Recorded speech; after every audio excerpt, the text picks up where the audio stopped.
Good morning, my name is Paul Mentele. I've been with Marquette Sports Performance since the fall of 2014, and today I'm going to be talking about some of my ideas for programming for a sport called Team Handball.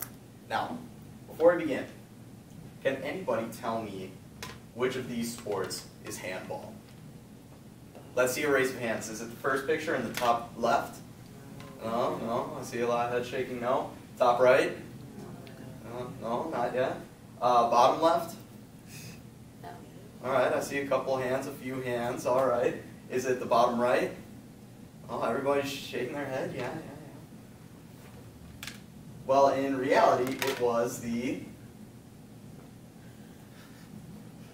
come on, clicker, oh. It was the bottom left. So this is the sport of handball, and this seems to be a handball doubles match. And handball is similar to racquetball, except you're using your hands. Now, some of you are surprised. Let's ask this question again. Which one of these sports is team handball?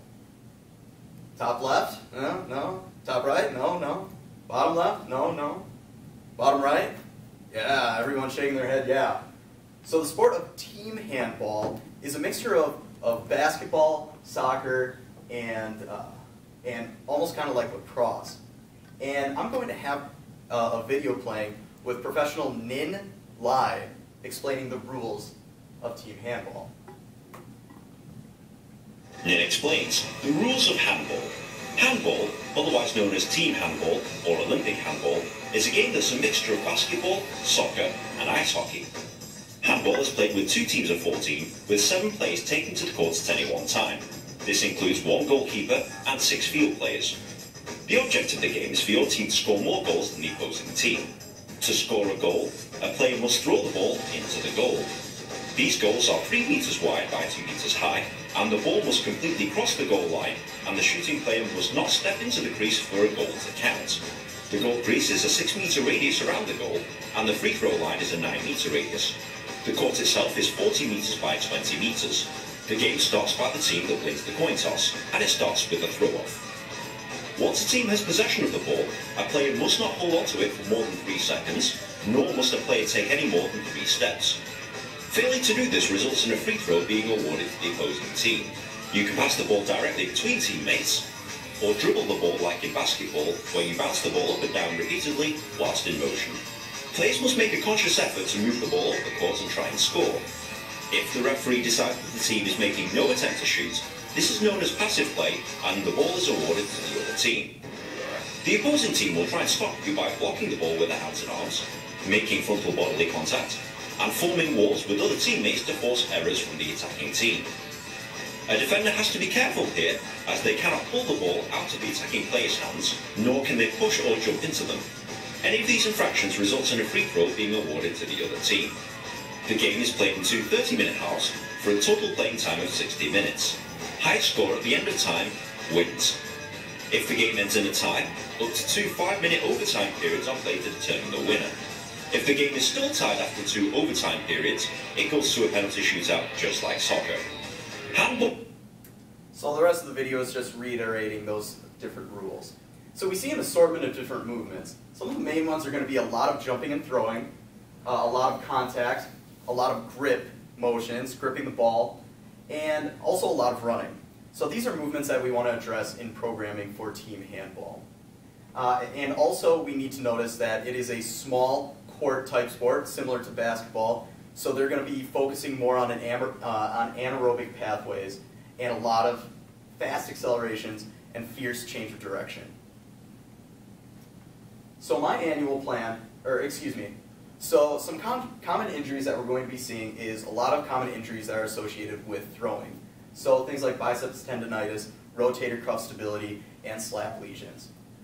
We're going to see a lot of injuries associated with running, such as ACL injuries and hamstring strains, and also injuries associated with contact, such as concussions and contusions.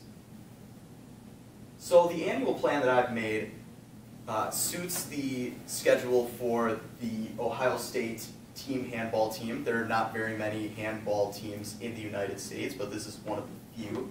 And I know it's hard to see, but I'll point out what's going on. You can see there's not a lot of there's 2 seasons, but not a lot of competitions. So both of these competitions here in the gray are going to be home, and both of these in the black are going to be away, with Team Handball Nationals being in the spring season.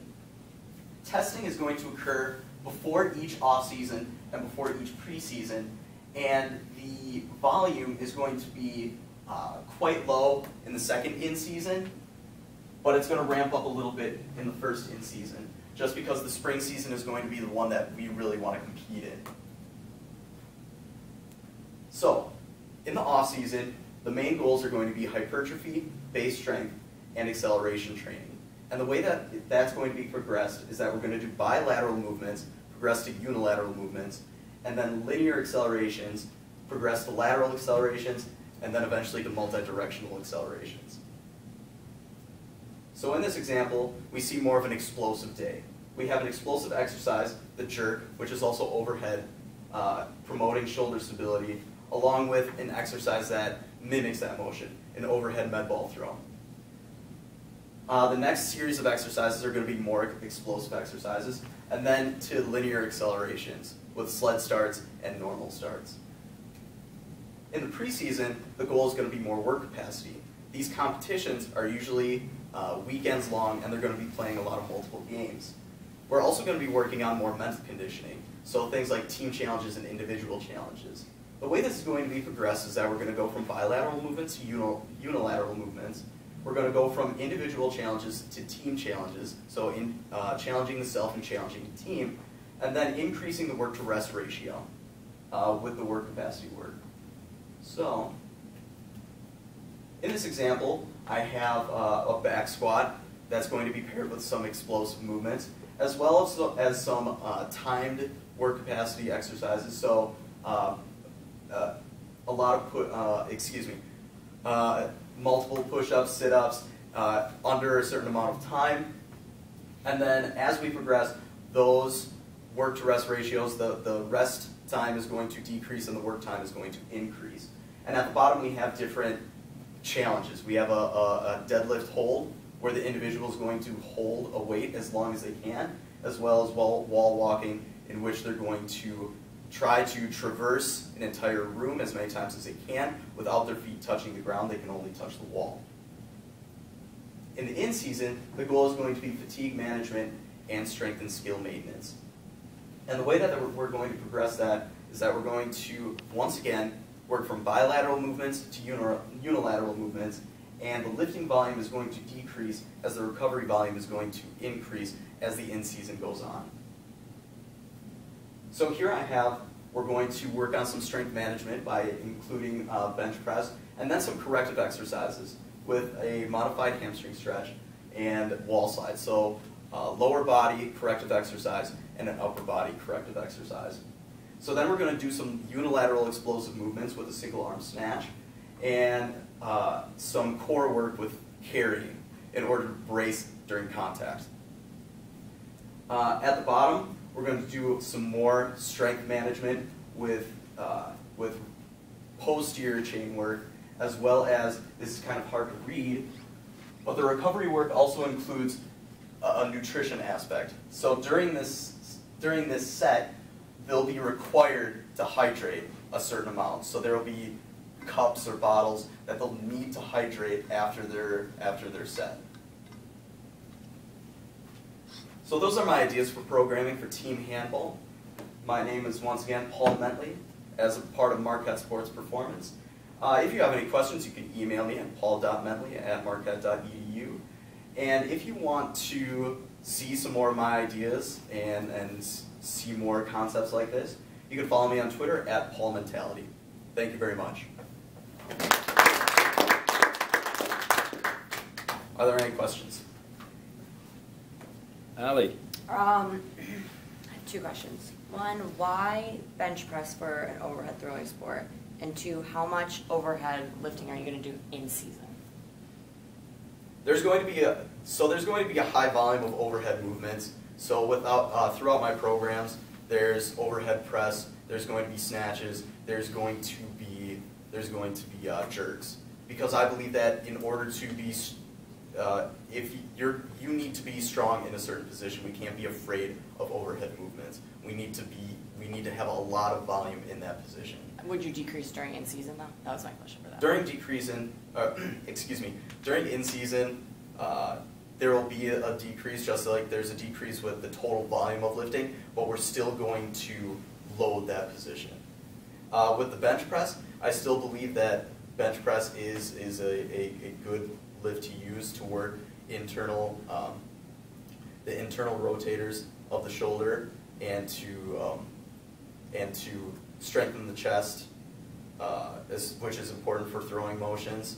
And we're most likely going to progress that movement into things like inclining, just so we can get different positions of the shoulder trained. Well, I knew most of the injuries and stuff there. I was like simple things, but the slap injury, what is that? So SLAP stands for superior lesion anterior posterior, Okay. and that's a type of shoulder dislocation, Okay. which is so shoulders dislocate most commonly in the anterior position. Okay. So that's a way that we can prevent that. Gotcha. all right.